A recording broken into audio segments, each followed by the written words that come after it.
Bonjour à tous. Donc alors moi c'est Julien Barre. Donc je m'occupe du service technique et tout le support technique de chez Finder France. Donc pour commencer, je vais vous faire une petite présentation de la société. En attendant, je voulais quand même remercier donc la société RS pour l'invitation à la participation de ce webinaire. Un petit mot concernant donc Finder pour ceux qui ne connaissent pas. Donc nous sommes une société italienne créée en 1954. Nous sommes spécialistes de la commutation, principalement dans le domaine industriel, tertiaire et résidentiel. Donc, on est fabricant surtout connu pour tout ce qui est relais temporisé, du relais de contrôle, de l'interrupteur horaire, des horloges, des télérupteurs. On a aussi des détecteurs de mouvement, mais principalement, donc surtout dans tout ce qui est euh, commutation au niveau de notre activité. Finder, au niveau du groupe, c'est environ 1500 personnes dans le monde. Nous avons 27 filiales au niveau commercial et des nombreux distributeurs, je dirais, exclusifs, et donc qui sont vraiment partout dans le monde.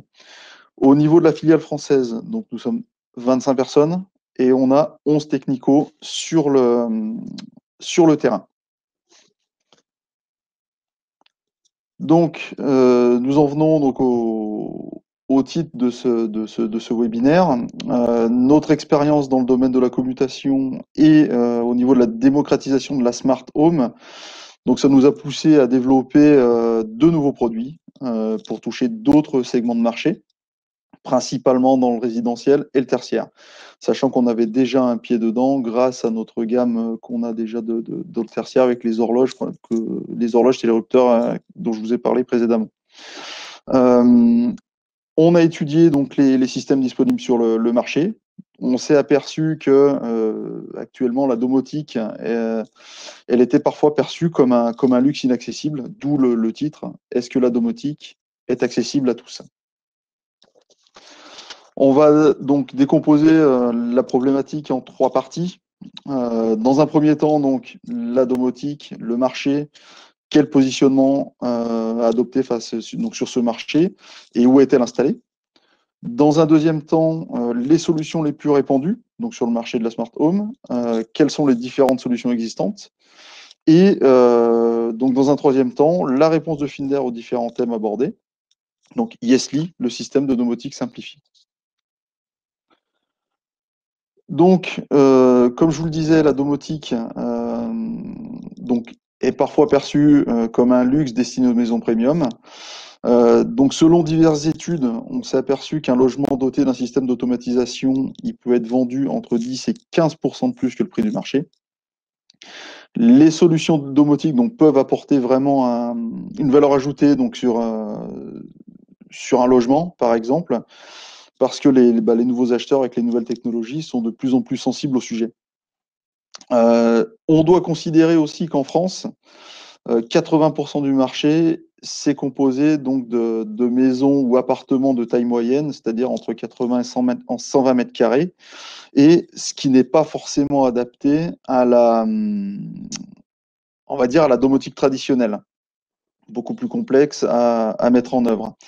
Nous, on va plutôt partir sur un positionnement euh, au niveau des logements de taille moyenne, donc c'est-à-dire qu'ils représentent la majeure partie du marché.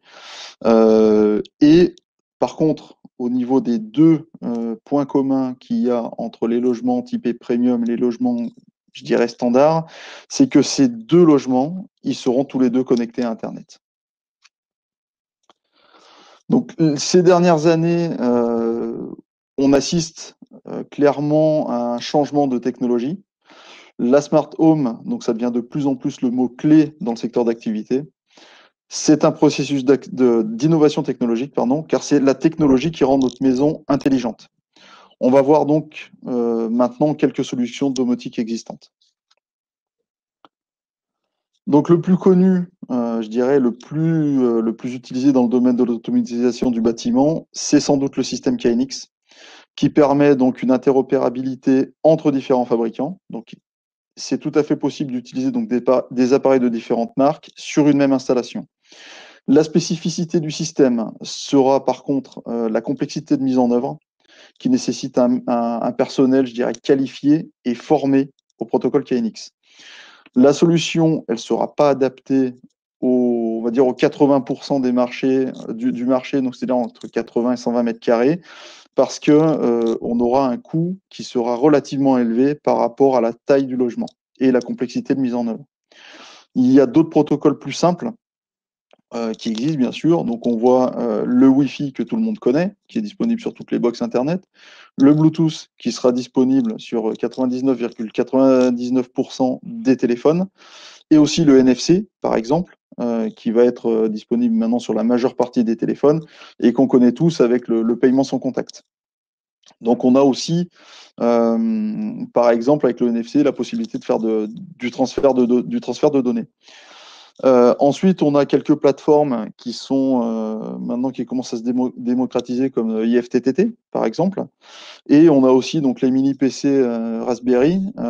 Donc là, par contre, avec des programmations pour des utilisateurs un petit peu plus avertis. Donc, tous ces protocoles, de toute façon, suivant les appareils qu'on va utiliser, ils peuvent être connectés à Internet et ils peuvent être donc pilotés à distance avec des smartphones ou en local avec des assistants vocaux. Justement, en parlant d'assistants vocaux, aujourd'hui, donc, on constate que le succès de la Smart Home est un concept relativement jeune, qui est devenu populaire depuis des investissements importants, principalement par Google et Amazon. Ces produits, maintenant, ils permettent de piloter un éclairage, des volets roulants, de créer des routines, des ambiances, écouter de la musique, etc. Aujourd'hui, il y a 1 milliard de dispositifs Google Assistant répartis dans le monde, principalement sur les smartphones Android, où chaque smartphone Android maintenant est équipé d'un Google Assistant. De son côté, Amazon, elle, a vendu plus de 100 millions de dispositifs Amazon Echo qui sont équipés d'Alexa à chaque fois. Donc ces appareils, ils permettent clairement d'améliorer les performances d'une installation. Donc, voici la réponse qu'on peut apporter, on va dire, à ces différents systèmes qu'on a vus. Donc, la problématique d'accessibilité à la maison connectée, donc ce sera Finder, le système Yesli.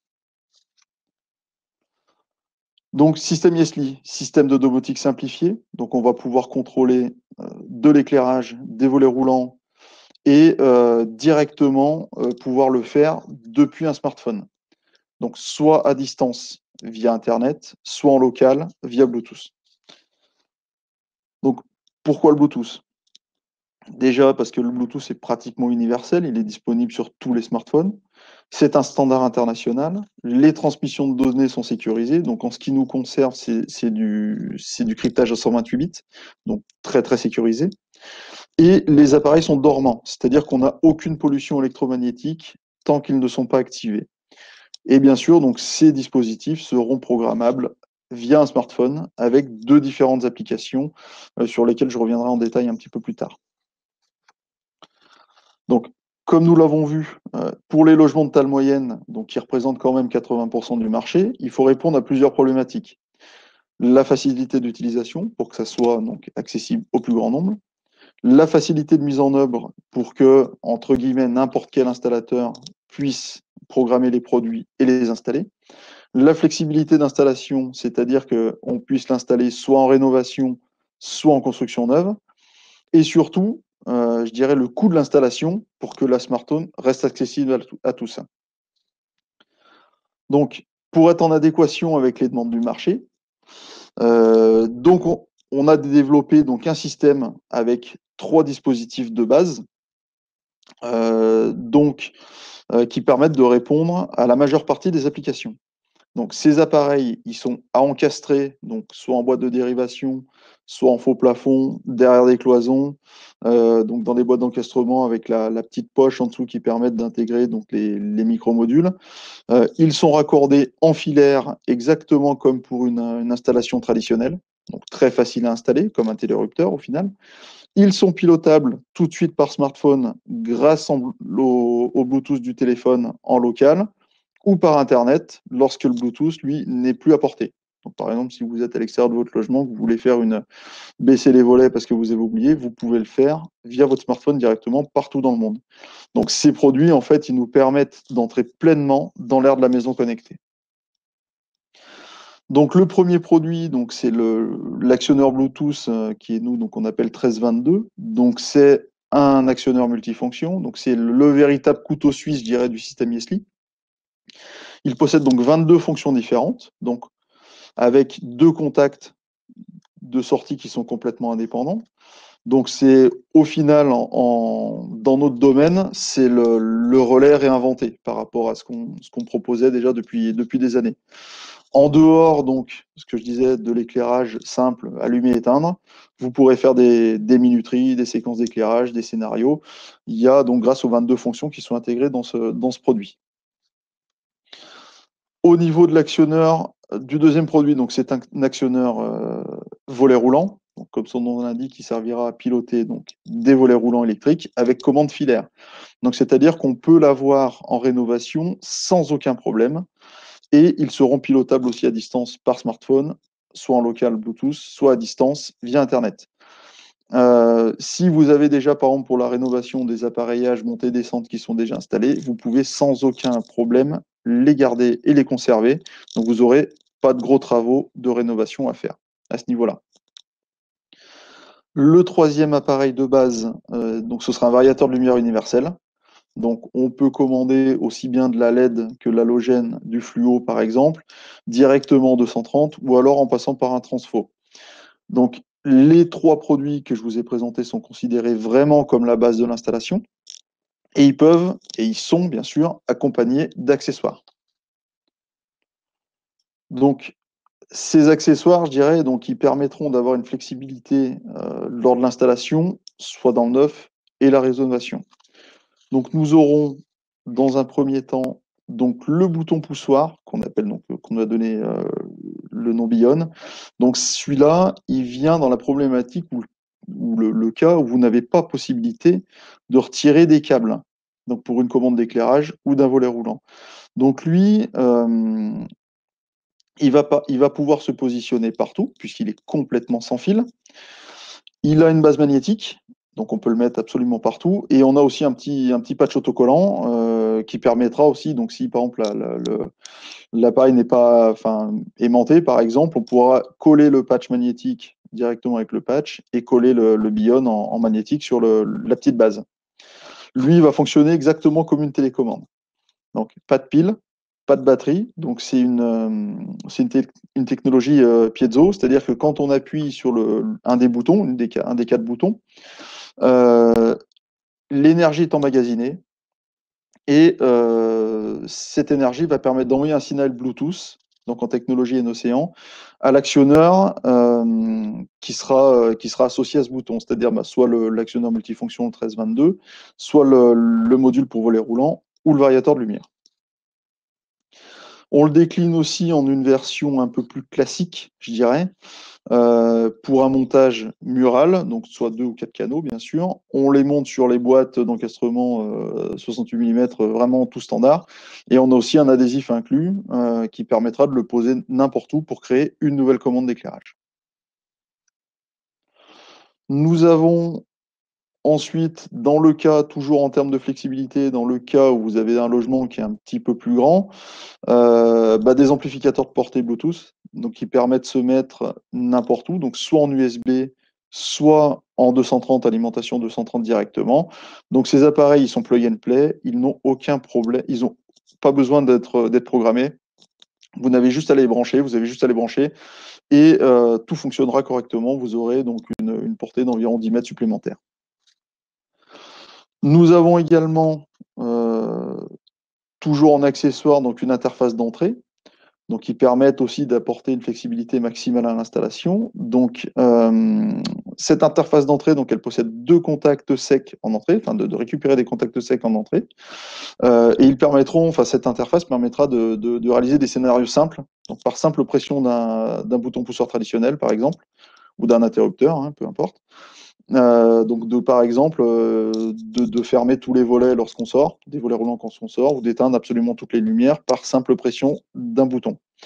Donc, elle peut aussi, cette interface, se mettre en complément d'une installation domotique un peu plus traditionnelle. Je dirais que comme elle est capable de recevoir des entrées contact sec, on pourra récupérer des informations d'un automate, par exemple, d'un contact d'automate, de sortie d'automate, ou alors d'un interhoraire, ou d'un relais, ou peu importe, tout ce qu'on veut, quoi, au final. Donc, tout ce qui est programmation, donc, et la facilité de mise en œuvre, donc on revient sur la problématique de facilité de mise en œuvre. Tous ces produits donc, qui se configurent via l'application Finder Toolbox Plus, qui est donc disponible sur Google Play et l'Apple Store, parce que toutes les applications sont disponibles sur les deux plateformes.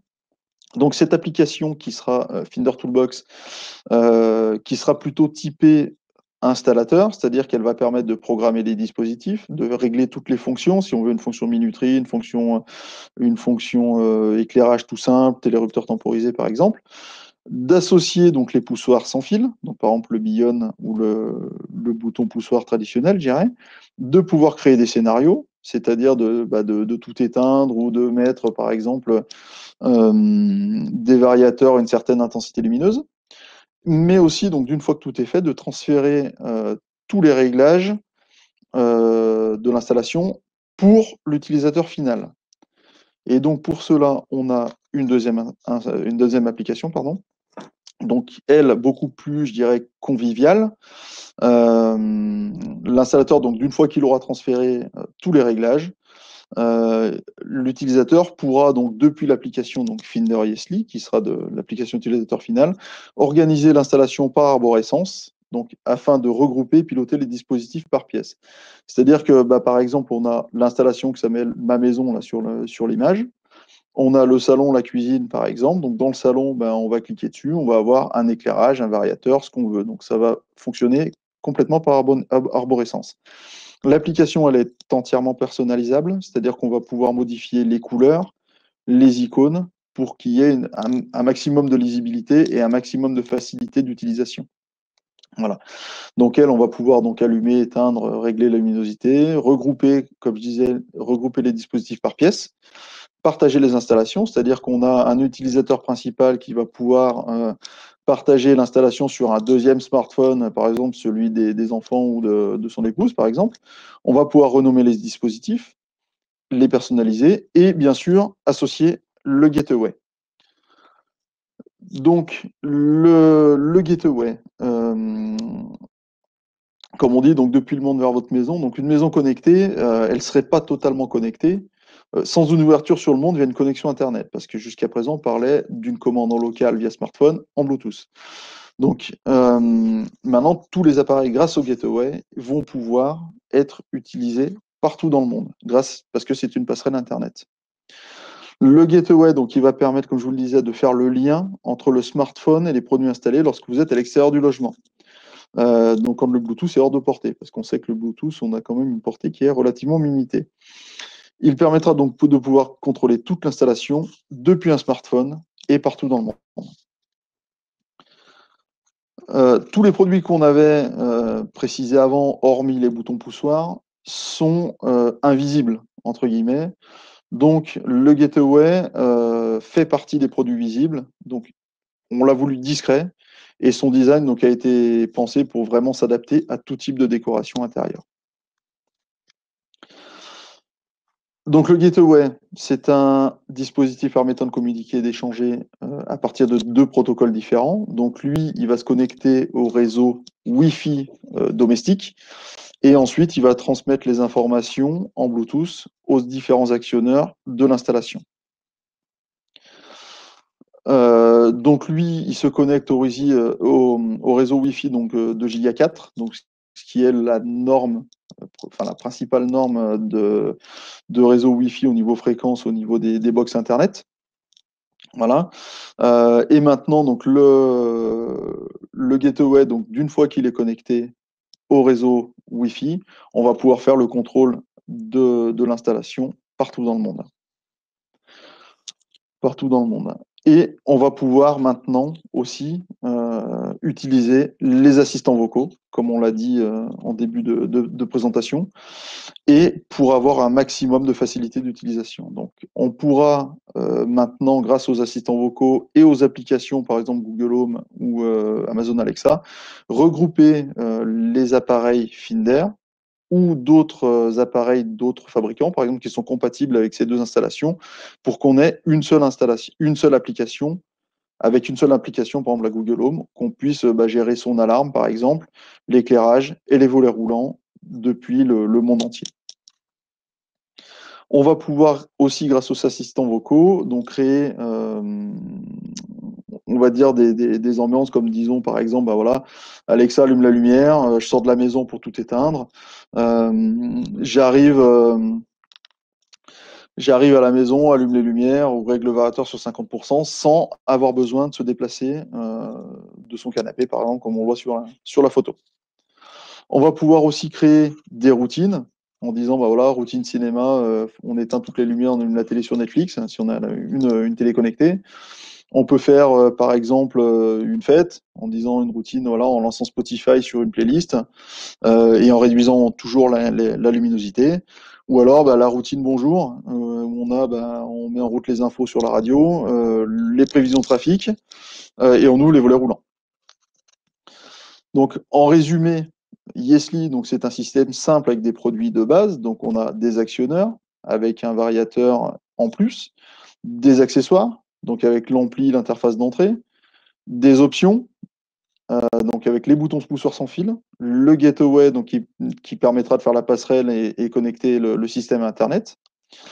Donc pour résumer, donc suite à cette présentation, la domotique, est-ce qu'elle est accessible à tous? Donc on a de la simplicité parce qu'on a une installation, donc au niveau de l'installation qui reste traditionnelle, au niveau de la programmation qui sera faite via deux applications très intuitives, de la flexibilité, donc on va pouvoir l'utiliser aussi bien en rénovation que dans le neuf.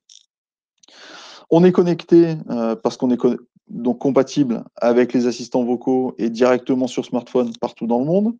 On a des coûts maîtrisés parce qu'on a peu de produits à mettre en œuvre au final. Et on peut faire avec ça une installation qui est complète en termes d'éclairage et de volets roulants. Pour nous, la domotique est-elle accessible à tous? On a notre petite idée. On vous laissera y répondre. Pour nous, donc, le confort maintenant est accessible à tous grâce au système Yesly, de par sa facilité d'installation, de programmation, ainsi que son coût maîtrisé. Donc, nous tenons à vous remercier d'avoir pris part à ce webinaire, donc organisé par la société RS. Nous restons disponibles, bien sûr, pour toute information complémentaire. Vous pouvez visiter le site internet donc dédié à Yesly, qui s'appelle yesly.findernet.com. Donc, qui permettra aussi de faire des simulations directement via vos smartphones avec un QR code directement dessus. Et vous pouvez donc voir avec votre smartphone comment fonctionne le système Yesly. Donc, je vous remercie d'avoir participé à ce webinaire. Merci beaucoup, Julien. Du coup, il y a eu pas mal de questions. Donc, Oui. je vais pouvoir les poser maintenant. On a parlé de coûts. Il y avait justement une question sur le coût et notamment sur les applications. Est-ce que les applications sont gratuites? Elles sont gratuites, bien sûr. Oui. Elles sont gratuites, oui. Super, merci. Ensuite, il y a eu des questions, alors Oui. je les prends un peu dans le désordre. Il y a eu des questions sur, comment se connecter. Alors, il y avait une première question sur, quel est l'avantage du Bluetooth par rapport au Wi-Fi? Puisque le Wi-Fi rayonne déjà de toute façon en permanence dans la maison. Alors, le Bluetooth, lui, par rapport à notre système, vu que ce sont des appareils qui sont dormants et qui n'émettent pas de pollution électromagnétique, en fait, ils sont activés uniquement lors de l'impulsion sur un poussoir, par exemple. Donc, sur un poussoir sans fil ou le smartphone. Donc, en étant crypté à 128 bits, au niveau de la sécurisation des données du piratage, ce sera beaucoup plus intéressant. OK, merci. On a parlé de données justement. Il y avait une question sur est-ce que les données sont récupérées par Finder au travers des produits? Alors, pas au travers des produits. En fait, on va pouvoir créer un compte sur un cloud propriétaire. Donc, on a bien sûr une politique de confidentialité qu'on vous demande d'accepter au début. Voilà. Ok, merci. Et on est conforme aux législations RGPD, par exemple, qui sont en vigueur, sachant que le cloud, on passe pas par un sous-traitant, c'est quelque chose qui est complètement interne au groupe Finder. Ok. N'hésitez pas, hein, la personne qui a posé les questions, nous dire si c'est ok pour vous ou s'il y a besoin d'un complément d'information. Des technologies filaires, où on disait que le KNX était un peu plus compliqué à mettre en œuvre. Alors, le KNX au niveau des branchements, c'est relativement simple, hein. Ce qui va être compliqué compliqué à mettre en œuvre, pas pour une personne formée, mais ça va être toute la programmation des dispositifs. C'est-à-dire qu'en fonction de l'installation, si vous avez énormément de dispositifs KNX à programmer, ça peut prendre beaucoup plus de temps. Tandis que là, on a une application, on va lui dire, bah voilà, moi je veux que ça s'allume, ça s'éteigne, ça fasse fonction télérupteur. Entre guillemets, en 10 minutes, c'est fait, quoi. Voilà. Ok. Une autre question, est-ce que c'est compatible IFTTT? Oui, depuis, ça doit faire à peu près une quinzaine de jours. Voilà. Donc maintenant, Super, on a voilà, à peu près une quinzaine de jours, on est disponible sur FTTT. ok. Il y avait encore une autre question sur, est-ce qu'il est prévu des actionneurs en 16 ampères, mesure de température à entrée analogique? Je pense à une commande de chauffage. Alors, on aura donc des modules 16 ampères en contact sec. Alors soit avec une commande filaire, je dirais bouton poussoir tout simple, ou alors après, bah, entrée Bluetooth directement. Voilà. Et ensuite, après, derrière, il faudrait utiliser, dans ces cas-là, Ok, l'interface d'entrée, merci. vraiment l'interface d'entrée, donc un YP2 que je vous ai présenté. Et ensuite, cette interface d'entrée transmettra en Bluetooth à l'actionneur 16 ampères contact sec derrière.